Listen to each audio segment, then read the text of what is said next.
they achieve some kind of like inner team harmony, like they get like on the same page, and this team will be good. But I mean, all of their players individually are monsters and they're really strong. So Sorry everyone, but I hurt the feelings by my opinion, and goodbye. It's okay, bro. You didn't hurt our feelings. It might have hurt some other teams, but that's okay. Trent. Yep.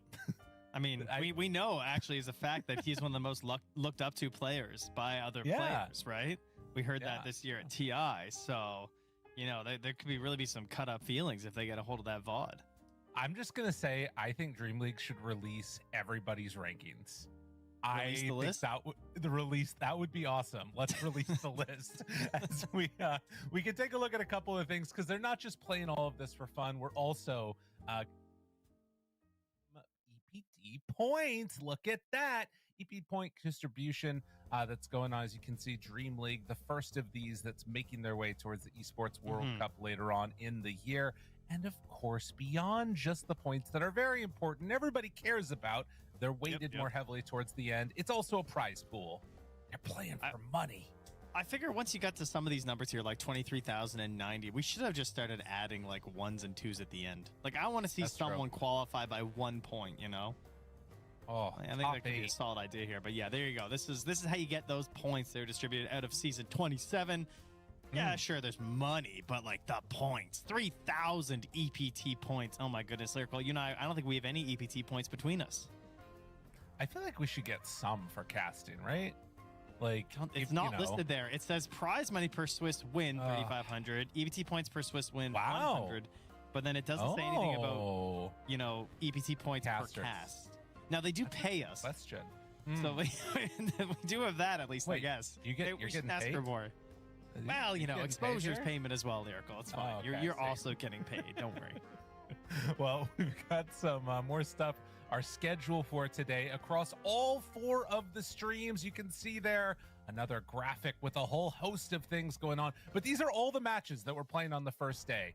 As you saw, there's going to be 6 rounds of this being played to get us towards that eventual playoff schedule. But this is going to be the first one. A couple important matches to watch for on the main channel there. I feel like you're seeing some of the top teams beat down on a few others, with the exception of Extreme versus Nigma Galaxy. I'm excited for that one. Over here, got a couple great matches for you. OG versus Tidebound right around the corner as we're getting closer and closer to that draft. And then anything that sticks out for you on Storm or Earth channel? I mean, T-Spirit versus OneWin is always good. Lots of, you know, players knowing each other. And so Team Spirit, like, I feel like over the years as you and I have covered them, there have been many a times where they might play against someone from their region and look way shakier than you expect, sometimes even dropping games or series to them. So I think that would be a pretty cool one, especially because it's first game of the day as well. And with the way that Swiss functions, it's obviously very important to keep the wins coming. So getting an upset, like, that can really throw you back in for a loop, and maybe you get upset and some other top team gets upset, and suddenly the two of you are just playing really early and you're just like, what are we doing down here there, friendo? Well, so try to get your wins. That's a good point. And our first match that we've got up today is going to be OG versus Tidebound. Both of these teams, I think, hoping for a pretty high placement and hoping to make it through into that playoff stage. Of course, did just see Tidebound playing in the early stages of Blast. This time around, it was OG that were able to move on but get knocked out pretty early. We'll see how their sleep schedule is and all the rest of it, if they're waking up a little bit tired or not, depending upon how the games go. But definitely, for me at least, the match that I would want to watch first thing in the morning. I think these teams have looked really good. Yeah, I think especially, you know, Yopaj was on a tear lately. He's been very enjoyable to watch. He feels like he's kind of in his idle form here. Like, oh, yeah, look at that. Holy, look at those last hits and denies. This guy's going crazy right now. But we're in a meta where his style of gameplay seems to fit best in the mid lane. Controlling mid laners who are setting up for their allies on the side lanes. That is what Yopaj has always done best. And you're expecting to see his Ember Spirit come out here. And do you know, there's actually someone else in this game, Lyrical, whose most played hero is also Ember. Did you know that? I didn't. Who's that? It's Echo on Tidebound, which is kind of wild as we can look towards Tidebound themselves.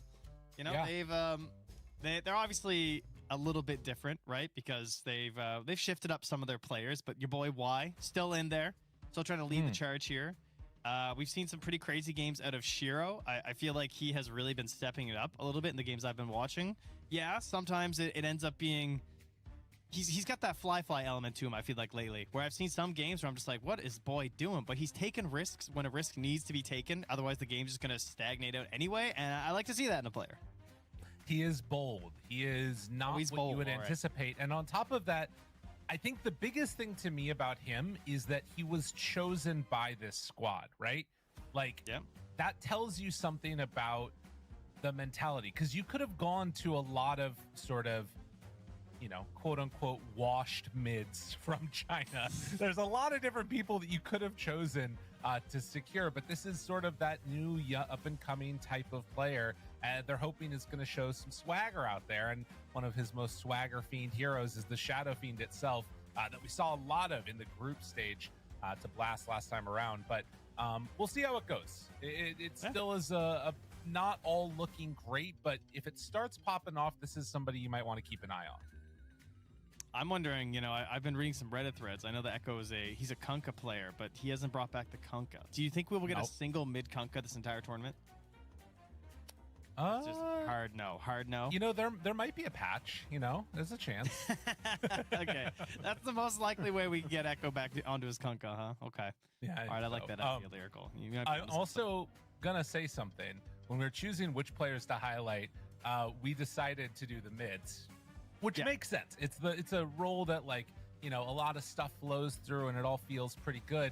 But there was another, I kind of wanted to do the offlaners, because these are the two players in this tournament most likely to pick Darkseer. And that's just, it's out from my own heart. New Force, these guys, they understand the gamer. I like it when it happens. Do you want to, like, send them the ID for that turbo you just played and see what maybe they thought about your decisions? Yeah, there's a chance. You know, they might appreciate the Parasma Darkseer. Maybe. It's yet to be unveiled, but it's you know, it's up there. It could happen. You know, you were warming up with a little bit of turbo. Yes. And our observer today, Pablo, he was actually streaming his games. Do you want to know who was in his game? Who is that? Because in your game, there was like level 30 Lich player, Grandmaster, a Lion player who wouldn't buy a Blink Dagger despite it being 30 minutes into a turbo game. And Pablo was playing a game with Crit and Nestsphere, and, well, I don't know, all 10 of them are just, you know, professional gamers. So at least Pablo's warmed up. If you and I aren't properly warmed up, Pablo definitely is. I'll tell you that much. Well, I will say that I am feeling very warmed up. And if we see a Drow Ranger in our games, I know what not to do as a Darkseer against it now, as I lost that game. But it's going to be fine. Because I mean, we're not going to see either of those heroes. Bro. That's true. We're really not. You make a really good point. There's no chance that we get any of those heroes in this game.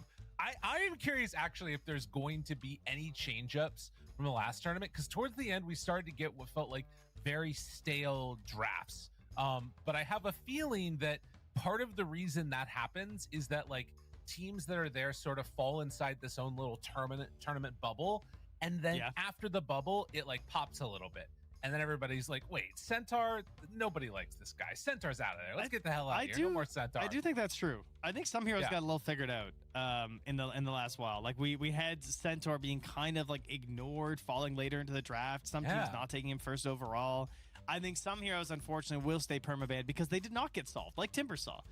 I don't think we should be seeing a single game of Timbersaw this tournament because it's just not worth it. I know. Someone always does it, but it's just not worth it. I agree with you. We're going to see people lose to Timbersaw and feel really dumb. But who could have seen it coming? You know? You know what this always reminds me of is that, like, it still is brain, like, just sort of imprinted on my brain. Kyle not banning Abed's Meepo at TI5 play-ins, which you were an analyst for, if I'm not mistaken. Hey, no. I was TI6. Thank you. Okay, excuse me. My bad. Sorry. Yeah. No, I was not there for that one. That was not on me. Let me be very clear. Was not a member of the Complexity organization when Kyle did not ban Meepo.